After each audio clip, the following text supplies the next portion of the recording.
What's going on, everyone? Hope you're doing well. It's Friday. Hopefully that snow day was good to you yesterday. I could do that probably once a week. Wasn't too bad. Hopefully you enjoyed it.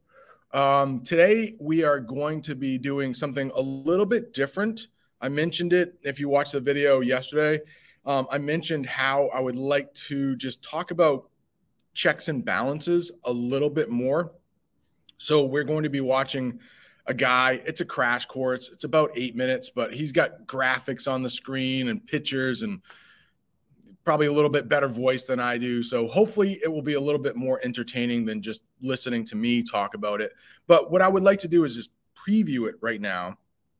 And you're going to be learning, I think you learned about this in 7th grade a little bit. So this might be review, but with the ban and Mayor Bloomberg being like the head of government for the city, he's not alone. There are two other branches of government. It's pretty much like our federal government in Washington, D.C., but you have the executive branch, then you have the legislative branch, and then you have Congress.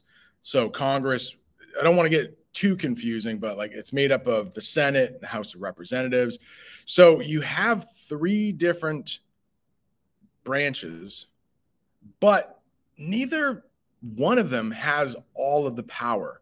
They can be checked by the other two branches. And it might only take one of the branches to say, whoa, wait a second. So in the video, they're actually going to say the judicial branch, like the Supreme Court, might be considered the weakest.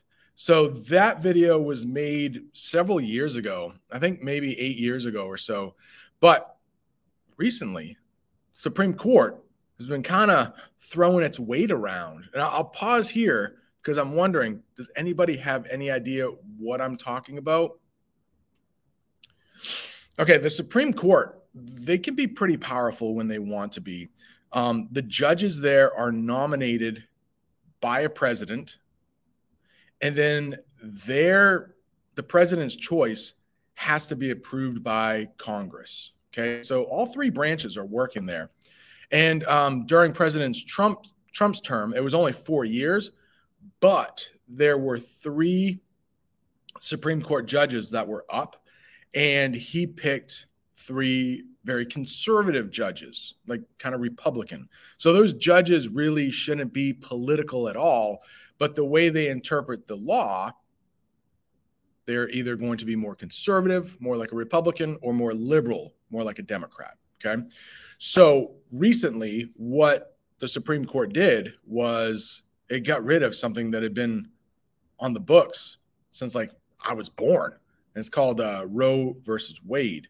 Now, I don't want to get too much into it because it can be very controversial. Whenever you're talking about abortion, it's going to, it's going to cause some controversy, right? Okay. So I don't want to get into the whole political stuff, but what basically the Supreme Court did was like, hey, Roe versus Wade was a case that pretty much guaranteed a woman in this country, if she wanted to, could have an abortion. There are some limits on that, like how far into the pregnancy, stuff like that. But so what is happening now, since the Supreme Court said, it's not that important of a decision, and they got rid of it for the most part, some of the more conservative states, think down south, like in Alabama or Louisiana, since they didn't need to have clinics open to conduct abortions, a lot of them are closing. So it's not like if you're living in I'm just take Alabama because I live there. It's not like if you are a woman who would like to have an abortion, can't get one. It's become a little bit more difficult. Like you might have to travel to another state or a couple states away. But in that video, I just want to point out, like, no, the Supreme Court is an equal branch of government. And the fact that they serve, I think I forgot to say this, they serve for life. So once they get confirmed, president nominates them, and then the Congress like approves them, they're there for life. So, and right now we have a more conservative Supreme Court. So you might see some laws go off the books like Roe v. Wade, or they might be upheld. So that's why Mayor Bloomberg, when he had this law passed, if you noticed, the reason it didn't pass is because the judge said, no, it's not constitutional. It's unconstitutional. All right, a little preview to that. Then after that video, there'll be some time to work in class, study guide, 3 cheers for the nanny state, ban the ban. If you need any help with that, let me know. And I would love to spend the last 20 minutes, 15 minutes on a little Frank and Beans before the weekend. All right, adios, amigos. See ya.